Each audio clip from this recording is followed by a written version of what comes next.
Hey guys, I have been trying eco dyeing on paper lately. I was really inspired by, I don't know, a picture or a video or something, probably on Pinterest.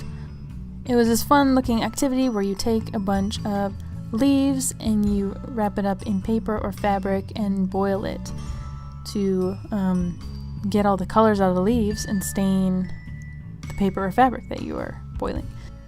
And since we have such a surplus of leaves out there right now, I really wanted to try it. But I'm also trying it in a half-hearted way.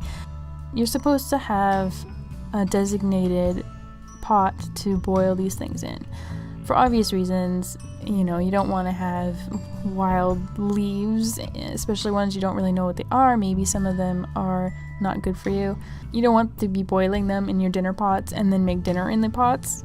So what I decided to do was take this manila paper and sandwich it really tight and then put it in a bucket under a flower pot and pour boiling water in there.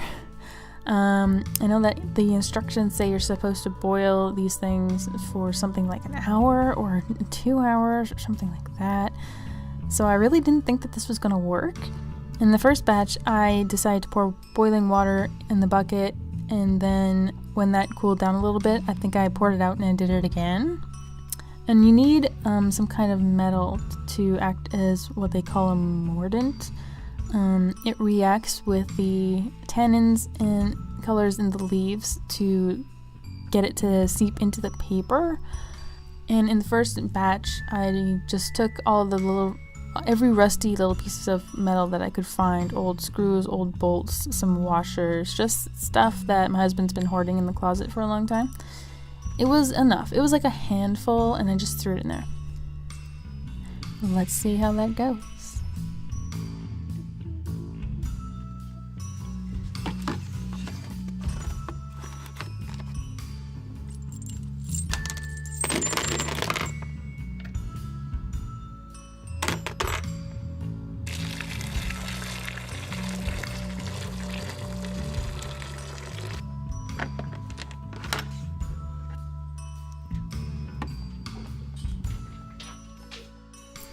Okay, so I wasn't really impressed by the first batch, and I thought, well, you know what, I'm not really doing it correctly, but there were some things that I thought that I could change. For example, the mordant is typically something like an aluminum product that you can buy for canning, or, iron something or other, but you can make it by soaking a piece of metal in vinegar.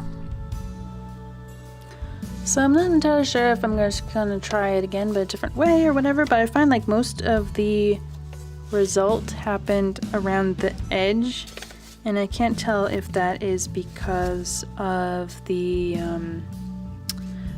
metal in the water, because it's required to have some kind of metal like iron or aluminum or something that reacts with the tannins in the leaves. And I think maybe that's what's making this black here. And you can see some things like this is, I think it was a Japanese maple leaf. Got the most interesting reaction because you can definitely see the shape of it. But I don't know, because there's some red here from the leaf, and this black is like a reaction from the metal. Maybe it was in the water too long.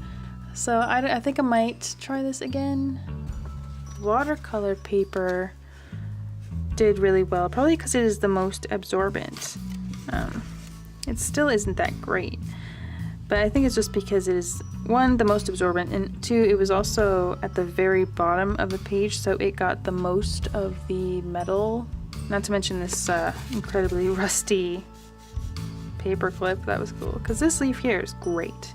You can see an outline of the leaf here, but the thing is I can't tell if this is actually eco dyeing or if it's just a stencil where the leaves were pressed up against it and things were happening around it. Like, I don't know if any color is actually coming out of the leaves or if this is just dirty metal water.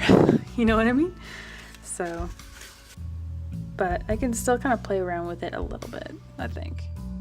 And this time I decided to put metal in a little container of vinegar.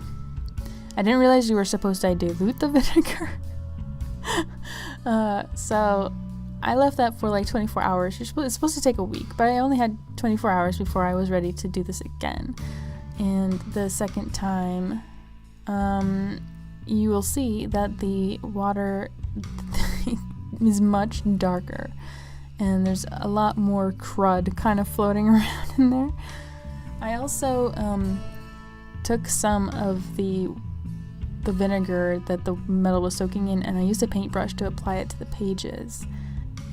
Because I thought that maybe either the sandwich was too tight, or I wasn't sure if there was too much water or not enough water getting in.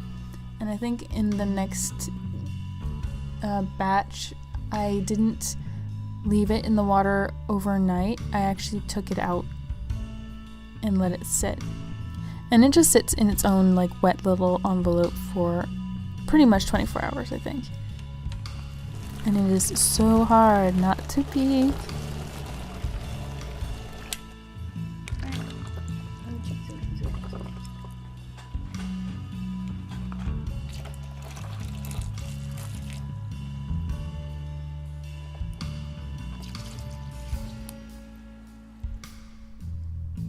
So I ended up doing this a bunch of times, adding more vinegar, adding less vinegar, soaking longer, soaking shorter time. And I think the most ridiculous result was the second one, where I just used way too much vinegar and just kept kind of bouncing back and forth. I think my favorite leaves were maple leaves, especially Japanese maple was really good, and the smoke bush was absolutely wonderful. And I'm kind of surprised I didn't get much of a reaction with oak leaves, because I used to use those in my fish tank, and it would make the water nice and soft and brown. I don't know why that didn't happen this time, but maybe it needs longer, or maybe it needed to be more fresh leaf. I don't know. But a lot of the leaves, like the really fragile leaves like clover, some random green weeds, grass, and stuff like that, I didn't really get any marks out of that at all. Which is disappointing, because those ones usually have the most interesting patterns, but oh well. And so I took all the pages that I made, and I decided to bind them into a little book. And this would make a really interesting journal, I guess. Art journal, probably. Probably not a great sketchbook, but we'll see what happens in the future. And I don't know, I might list this one in the shop. Even though it really isn't meant to last forever. It's not really designed to last forever. I imagine inside of a book, the colors would probably be pretty well protected from sunlight, and I don't know if there's anything other than sunlight that would cause them to fade. I don't know. It's a giant guessing game. I have this cute book full of leaf ghosts. And it is so easy, and there are so many leaves out there right now. And I have this whole entire pad of manila paper that I will probably make another one. So I made this book from the pages that I stained. I have smaller ones too. Like when I did this, the manila paper was already pretty light and interesting, but now it's like squishy. It feels like a pile of old money kind of feeling. Look at. So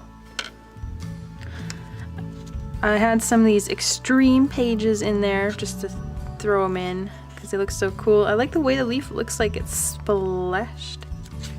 They're also different. There's lots of pages that are they just look, mucky like this. But it'd be a good place to actually do artistic things, because I don't know what I would do with a book like this. It would make a really cool written journal, I guess, because I wouldn't want to cover up things myself. I really love the purple in this one and this paper clip. Most interesting thing I've noticed is that even though I've ironed it, Some of these marks aren't really stains or anything. They're actually just indentations left from the leaves that were in there, which I think is just as cool as this kind of stuff where it made this gorgeous pattern. This is such an addictive project. I actually don't think I'm gonna stop. I'm gonna work on other things, but at night I'm just gonna keep using up the stack of paper that I cut because I can't stop. It's just so interesting and out of your own control. Like, well, look at this leaf. Ghosts of leaves. Sorry, they're doing landscaping outside. I'm gonna be able to hear it, probably.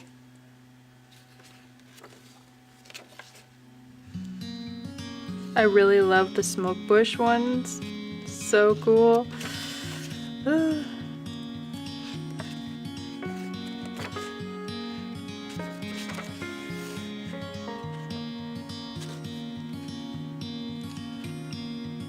Like the iron is really like crusted on there. It's wild. It doesn't seem to come off, which is nice.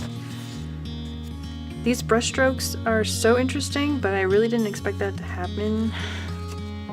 It's just stained vinegar, I guess.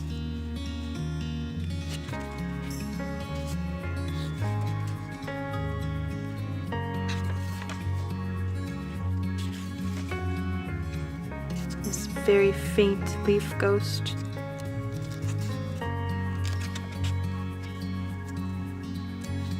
I really love this leaf. It looks like it's disintegrating.